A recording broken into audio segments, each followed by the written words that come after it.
মিরপুরের টাইগাররা যখন লড়ছে জিম্বাবুয়েকে বাংলাদেশের লক্ষ্যে, তখন টি-20 বিশ্বকাপের প্রায় সবগুলো দল ইতোমধ্যে ঘোষণা করে ফেলেছে বিশ্বকাপ স্কোয়াড। এমনকি বেশিরভাগ দলের তো উন্মোচন হয়ে গেছে জার্সিও। সেখানে এখন পর্যন্ত দলই ঘোষণা করতে পারেনি বিসিবি। ঠিক কিসের ভয়ে এত দেরি দল ঘোষণায়, নাকি এখন পর্যন্ত সংসারটাই ঠিকঠাক গুছিয়ে উঠতে পারেনি বিসিবি? দর্শক, আজকে ম্যাচ শেষে যে কোনো সময় ঘোষণা হতে পারে টাইগারদের বিশ্বকাপ স্কোয়াড। কেমন হতে পারে বাংলাদেশের দলটা, সেই বিষয়ে আলোচনা করতে আমাদের সাথে যুক্ত হয়েছেন বিসিবির সাবেক যুগ্ম সাধারণ সম্পাদক রফিকুল ইসলাম বাবু। রফিকুল ইসলাম বাবু, আপনাকে স্বাগত। খেলা যোগে যেমনটা জানতে চাই, বলা হচ্ছিল যে জিম্বাবুয়ের বিপক্ষে সিরিজ বিশ্বকাপের কোনো প্রস্তুতির অংশ নয়, আবার এই সিরিজ দেখে বিশ্বকাপে দল ঘোষণা করা হবে। ব্যাপারটা কি ঠিক অদ্ভুত নয়? অবশ্যই অদ্ভুত মনে হচ্ছে, কারণ বিশ্বের প্রত্যেকটি দেশই কিন্তু তাদের টি-20 ওয়ার্ল্ড কাপের জন্য দল ঘোষণা ইতিমধ্যে করেছে। শুধু ব্যতিক্রম বাংলাদেশ, কারণ বাংলাদেশ এখনো দ্বিধাদ্বন্দ্বে ভুগছে যে তারা কোন টিম নিয়ে যাবে বিশ্বকাপে। আমি একটি কথা স্পষ্ট বলতে চাই যে এই টুর্নামেন্টটা হবে এক্সপেরিয়েন্সদের খেলা। যারা যত অভিজ্ঞ খেলোয়াড় নিয়ে নামবে মাঠে, তারা তত ভালো করবে। সেই ক্ষেত্রে আমি বলবো যে এটা দ্বিধাদ্বন্দ্বের কোনো প্রশ্ন ওঠে না।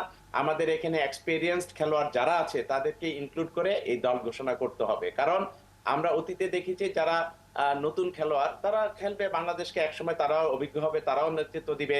কিন্তু আমাদের এই বিশ্বকাপকে টার্গেট রেখে তামিম, আমার যদি ক্ষমতা থাকতো তাহলে আমি মুশফিককে ফিরিয়ে আনতাম, কারণ বাংলাদেশের যে দৈন্য অবস্থায় সামান্য জিম্বাবুয়ে যে সর্বশক্তি নিয়ে একটি সর্বশক্তির দল, সেই দলের সাথে বাংলাদেশ টি-20-তে যেভাবে খেলছে সেটা আসলে হাস্যকর। কারণ হলো টি-20-তে কিন্তু সময় নেওয়ার কোনো সুযোগ নেই, আর টি-20-তে 180, 200, 220, 240 রান এটা একেবারে সহজে করা যায় এই মুহূর্তে, মানে বিশ্ব ক্রিকেটের দিকে যদি আমরা তাকিয়ে দেখি। কিন্তু ব্যতিক্রম বাংলাদেশ দলের ব্যাটিং পারফরমেন্স থেকে আমরা আসলে হতাশায় ভুগছি। সেই ক্ষেত্রে আমি বলবো যে আমাদের তামিম ইকবাল, এবং যদি আমার ক্ষমতা থাকতো আমি মুশফিককে ইনক্লুড করে এই টিম ঘটনা ডিক্লেয়ার করতাম। আর একটি জিনিস আপনি মনে রাখবেন, আমাদের যে জিনিসটা গ্যাপ ছিল বাংলাদেশ দলে, দুজন অলরাউন্ডার, একজন পেস বোলার অলরাউন্ডার আর একজন হলো স্পিনার অলরাউন্ডার। অলরেডি আমরা কিন্তু এই দুজন পেয়ে গেছি, রিশাদ এবং সাইফুদ্দিনকে। সাইফুদ্দিন মাঝখানে অফ ফর্মে ছিল, ইনজুর্ড ছিল, এখন সে আবার কামব্যাক করেছে এবং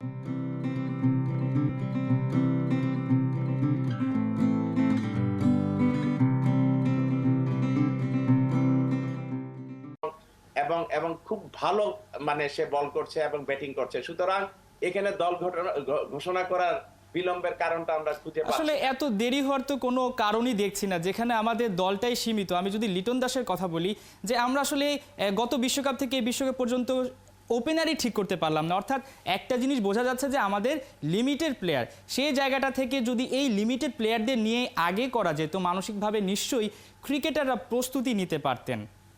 ডেফিনেটলি, কারণ হলো এটা এই প্রস্তুতির ব্যাপারটাও কিন্তু মানসিকভাবে খেলোয়াড়রা সেরে নিত 1-2 মাস আগে। এখন একেবারে অন্তিম মুহূর্ত, এখনো যদি ডিক্লেয়ার করা হয়, অলরেডি দেরি হয়ে গেছে। তারপরে আমি বলবো যে টিমটা নিয়ে যদি আরো, যে টিমটা বিশ্বকাপে যাবে সেই টিমটা নিয়ে যদি আমরা এই জিম্বাবুয়ের সাথে বা আরো কয়েকটি ঘরোয়াভাবে কতগুলি ম্যাচ এর আয়োজন করতাম টি-20, তাহলে হলো আরো ভালো হতো। কারণ এখানে দ্বিধাদ্বন্দ্বের কিছু নেই। আমি তো বললাম অভিজ্ঞতার খেলা এটা।